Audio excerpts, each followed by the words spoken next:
Hello，你好，點稱呼啊？係林啟智，係智叔你好啊。你好。係好似有係用緊部腳機啊，嗬？係啊。係咪邊個介紹你用啊？哦，我個侄女。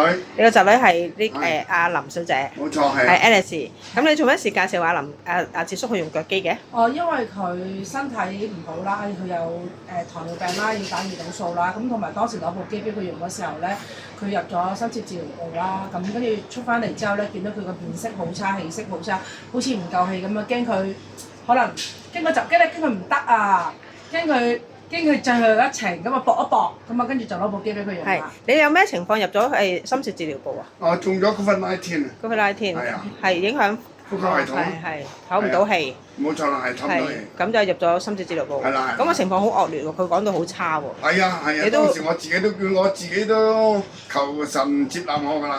我哋啲朋友識咗天家見㗎。咁就透過部腳機去改善咗，用咗大幾耐時間啊？半年到啦。半年到，咁嗰個情況係一路改善咗啦。係。身體狀況好咗。之前嗰個糖尿指數係好飄忽。低嗰個幅度好大。咁而家就穩定好多。而家穩定好多係。聽講你係教粵曲嘅喎。我哋玩啫。而家唱歌反而會唔會好啲啊？比以前。中氣嘅做好多。仲好過。好啊！以前好啊。係一路對腳有翻力。對腳有力嚇，一路都唔錯。哦，嗰個狀態都好好。係啊。咁你見到智叔嗰個狀態係咪改善咗好多？